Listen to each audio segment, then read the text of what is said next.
আৰৱ আছিল এজন আশাবাদী ডেকা। তেওঁ ডাঙৰ ডাঙৰ সপোন, পঢ়া শুনাৰ প্ৰতি তেওঁ বৰ আগ্ৰহী আছিল। তেওঁ আছিল মাক দেউতাকৰ মৰমৰ, কিন্তু ভাগ্য হাতত আছিল অন্য কিবা এটা। এদিন দেউতাকৰ এই ঘটনাটোৱে আৰৱৰ মনত ডাঙৰ জোকাৰণি সৃষ্টি। দেউতাকৰ বহুত ঘনিষ্ঠ আছিল, দেউতাকক বহুত মিছ কৰিবলৈ ধৰিলে। আৰৱৰ দুখ আৰু হতাশ কি কৰিব লাগে বুজি পোৱা নাছিল। তেওঁ পঢ়া শুনা হেৰুৱাইছিল, লগৰবোৰেও তাৰ পৰা আঁতৰি আহিব ধৰিলে। তেওঁ নিজকে অকলশৰীয়া আৰু ভাঙি যোৱা যেন অনুভৱ। এই দুখ দূৰ কৰিবৰ বাবে কিছু সহায়ৰ প্ৰয়োজন হৈছিল। চেলিব্ৰিটি আৰু বন্ধু বান্ধৱীৰ হেঁচাত আৰৱে হাৰ মানিছিল। তেওঁলোকৰ প্ৰভাৱে অধিক দুৰ্বল কৰি তুলিছিল। এদিন আৰৱৰ এজন পুৰণি বন্ধুৱে তাক ড্ৰাগছ সেৱন কৰিবলৈ পৰামৰ্শ দিছিল। প্ৰথম অৱস্থাত এই ঔষধে আৰৱক কিছু সকাহ দিছিল, কিন্তু লাহে লাহে নিচাত পৰিণত হৈছিল। সি এতিয়া বাৰে বাৰে ড্ৰাগছ সেৱন কৰিবলৈ ধৰিলে আৰু তাৰ স্বাস্থ্য অৱনতি হ'বলৈ ধৰিছে। বন্ধু বান্ধৱী আত্মীয়বোৰেও তাৰ পৰা আঁতৰি যাবলৈ ধৰিছে। তাৰ জীৱনটো সম্পূৰ্ণ অন্ধকাৰ হৈ পৰিল। আৰৱে লক্ষ্য কৰিলে যে বহু চেলিব্ৰিটিয়েও ড্ৰাগছ সেৱন কৰে। ছ'চিয়েল মিডিয়াত বন্ধু বান্ধৱী আৰু চেলিব্ৰিটিৰ প্ৰভাৱে তেওঁ নিচাক আৰু অধিক ইন্ধন যোগাইছিল।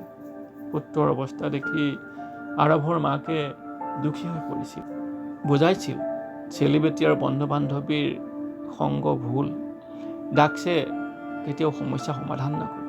পৰিয়ালে চিন্তিত হৈ পৰামৰ্শ দিছিল যে মেডিটেশ্যনৰ কৰিবৰ বাবে, যিয়ে মনক শান্ত কৰে। আৰৱৰ ঘৰৰ ওচৰতে থকা ব্ৰহ্মাকুমাৰীজৰ মেডিটেশ্যন চেণ্টাৰলৈ যাবলৈ ধৰিলে। লাহে লাহে আৰৱে সকাহ পাবলৈ ধৰিলে।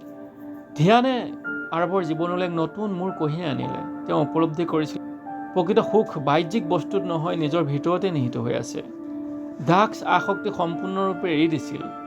এই সিদ্ধান্ত লোৱাটো ইমান সহজ নাছিল যদিও জীৱনটোক উন্নত কৰাৰ বাবে পদক্ষেপ লৈছিল। পঢ়া শুনা পুনৰ আৰম্ভ কৰিছিল, শিক্ষাই এক নতুন দিশ দিছিল, সপোন পূৰণৰ বাবে উৎসাহিত কৰিছিল, জীৱনৰ প্ৰকৃত মূল্যবোধৰ কথা উপলব্ধি কৰাইছিল। অসুবিধা যিমানেই ডাঙৰ নহওক কিয়, আমি কেতিয়াও হাৰ মানিব নালাগে বুলি আৰৱৰ কাহিনী আমাক কয়। আৰৱে নিজৰ নিচা অতিক্ৰম কৰি জীৱনলৈ ইতিবাচক পৰিৱৰ্তন আনিলে, সদায় আশাৰ কিৰণ। এই আশাই আমাক আন্ধাৰৰ পৰা উলিয়াই আনি এক নতুন দিশ দেখুৱাইছে এই ৰাজযোগ মেডিটেশ্যনে। সেই আপোনালোক সকলোৱে আপোনালোকৰ ওচৰত থকা প্ৰজাপিতা ব্ৰহ্মাকুমাৰী ঈশ্বৰীয় বিশ্ববিদ্যালয়ৰ ৰাজযোগ মেডিটেশ্যন কেন্দ্ৰলৈ যাব আৰু তাতেই আপোনালোকে সম্পূৰ্ণ বিনামূলীয়াকৈ ৰাজযোগ মেডিটেশ্যন অভ্যাস কৰিব। তাৰ পৰা আপুনি নিচামুক্ত হ'ব পাৰিব, দুশ্চিন্তামুক্ত হ'ব পাৰিব আৰু জীৱনটো সুন্দৰভাৱে আগুৱাই লৈ যাব পাৰিব।